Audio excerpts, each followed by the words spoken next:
What's up? Welcome to Shark Jets. I'm Skidvis. Today I'm going to talk about the 3 things you need to know to make money in game development.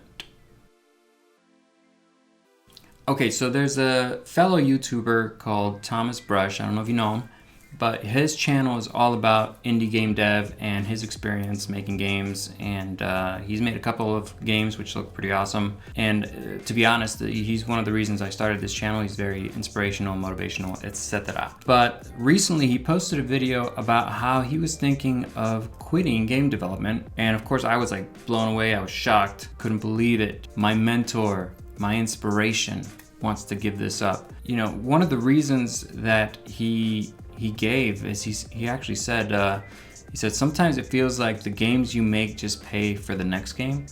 And he mentioned other things in there like being burned out and not liking his style anymore, stuff like that. But that quote kind of stuck with me because, you know, I noticed that people in game development do things to kind of keep themselves broke, I guess.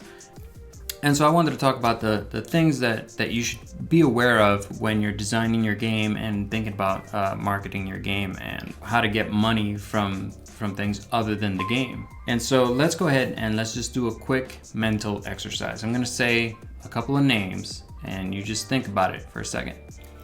Let's see, Zelda, Mario, Sonic, Halo, Hollow Knight, and maybe something a little more abstract like Portal or Tetris, right?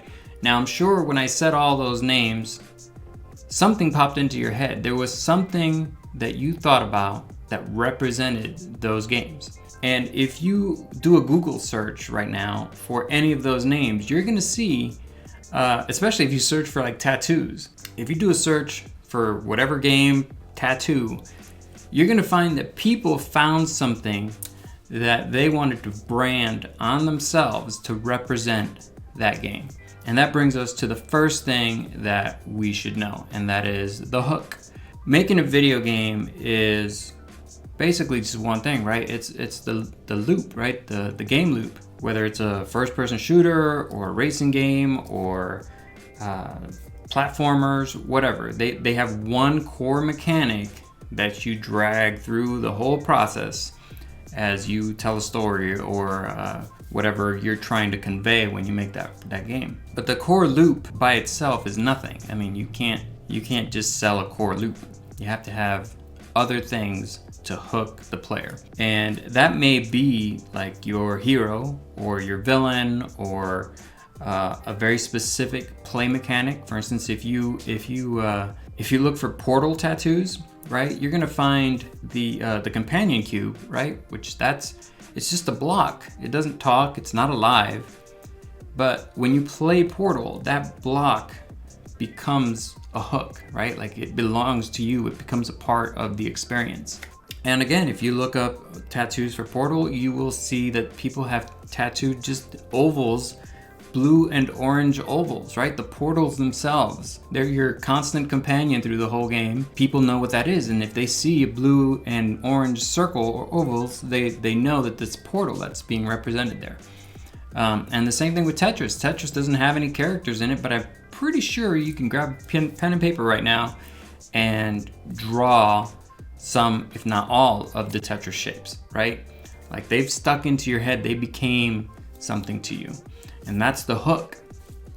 And just like that, people have, you know, tattoos of Link and Ganon and Mario and Bowser and anything you can think of. Any part of the game that's a big component. People will either gravitate towards it or away from it. Like some people hate Bowser, but some people love Bowser, you know. So you need characters or hooks that are identifiable and that have a meaning to the player. And that's the first step, right? The second thing you need is repetition, because a lot of game developers make a game and then they move on, and then they make something else and then they move on, and then they make something else and move on.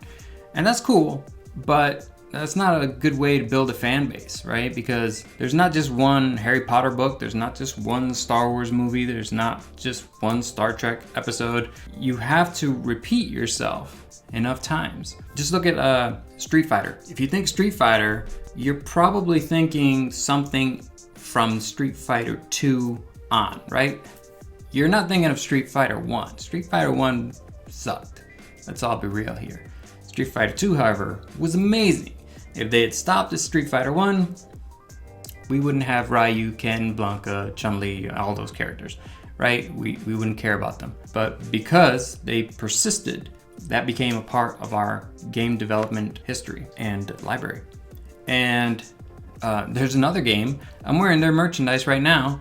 I'm sure you've heard of this game right here, right? It's called Acrobatic Rocket-Powered Battle Cars.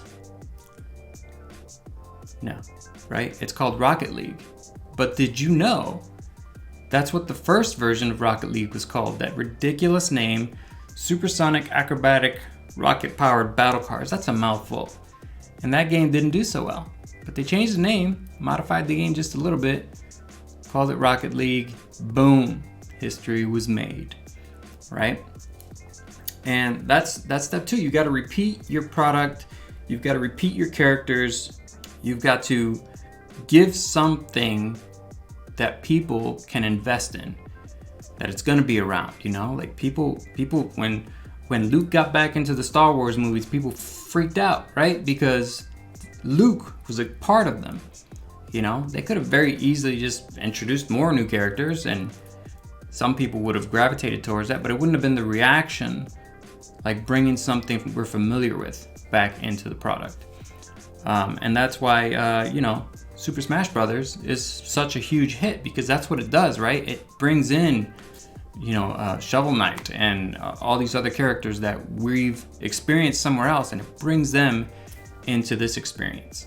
So we got to keep bringing our characters with us, right? Now, of course, if our product sucks, right? If you make a version 1 and it doesn't do so well, and you make a version 2, a sequel, and it also doesn't do well, don't make 10 iterations on an idea that has fallen flat every single time. You wanna be reasonable about this, but you don't want to give up after the first time just because you didn't hit all the right spots. You know, you can make adjustments, reiterate, and try again and see how that takes off. And then the final thing you need to know is, now that you have the hook and repetition and people know what your product is, you need to merchandise it. Look behind me, over here somewhere. You know, there's just this shirt, there's the Triforce, there's the Ghost from Destiny, there's the Star Fox ship, there's TARDISes all over the place, Tardai. Like I said about tattoos, right? People want to wear the things that they love. You know, they'll go so far as to have it branded on themselves. I have Okami sitting on my arm here. When you're starting out, sure, you can't afford a lot of merchandise. You can't just call up McFarlane Toys and say, hey, make some action figures for my character. You can start off small. You can print t-shirts. You can, you know, make stickers, stuff like that on the cheap. And, you know, people want to support you. They want to wear your product, not because they absolutely adore you, but because they adore the effect that your product had on them. And, you know, a good example of this is Destiny, right? Bungie has in-game rewards. Like if you complete a certain part of the game, if you do a certain task, you qualify to get, you know, a Destiny jacket or a Destiny t-shirt or a Destiny like action figure, a replica of a gun or something that you acquired in the game. And that's kind of cool. You got to bring your game into the real world, basically. And merchandise is the way to do that. Once you get big enough, I went to Target and I found a toy, an action figure for a video game called Bendy and the Ink Machine, I believe it's called. Yeah, Bendy and the Ink Machine, right? I had never heard of this game, and it wasn't until I was at Target that I found out about this game, because there were action figures for a game that I had no idea what it was about. And I pulled out my phone right there and I'm like, what is this? And I looked it up, and it's a video game about a Steamboat Willie style character, but it's like a horror game. I mean, talk about a niche, right? Like that's a very particular niche. But they've got a whole store. If you go to their website, bendyandtheinkmachine.com, they've got all kinds of action figures and plushies and all kinds of cool stuff. And if you Google that name and tattoos, people have branded themselves with the bendy characters. So the market is there, even if it's something as niche as a horror cartoon, 20s cartoon game, which is mind-blowing. Create your hook, keep repeating your characters reasonably, and then merchandise, of course, you know, so that people can represent your product, represent you, because odds are people aren't going out there and saying, hey man, have you tried playing bendy? You know, like, that's not what they're doing. But when they show up somewhere with a bendy shirt, someone goes, what is that? What's bendy? You know, and you say, oh, it's a game, it's really cool. And then you get talking about it. And it serves as a hook in the physical world, right? You've got your hook in the game, and your merchandise is a hook in the physical world. So to sum up, get your hook, make sure you have something in your game that's recognizable, you know, something that people can identify with, whether it's the villain or the hero or a special mechanic like the portals or whatever, or Tetris blocks, but something that people can recognize when they see it. And then, like I said, repetition, make more than one version of your game, more than one iteration of it, continue a story, get people involved, get people hooked, and then make your merchandise, give them something to wear to talk about your product.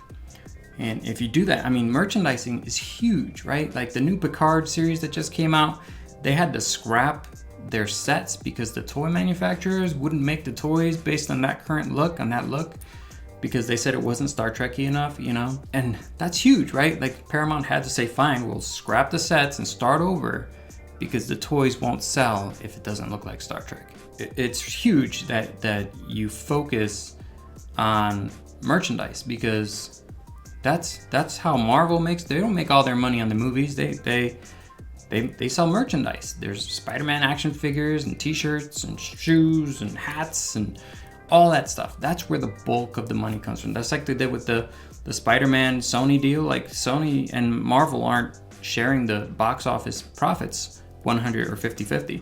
Marvel's taking a cut, but they're also saying we get all the toys, right? Because that's where the money is. They know that. So focus on merchandise for your product, and repeat yourself, and make sure you have a hook, something that people can identify with. Super simple stuff, but for some reason, it's not well known. So I hope this helps you out. If it did, please make sure to like, subscribe, and if you want to join my Patreon, you'll get to hear me talk more about stuff like this, more opinions and stuff. So do that, it's cool. All right, thanks for watching. I'm SkidViz, peace out.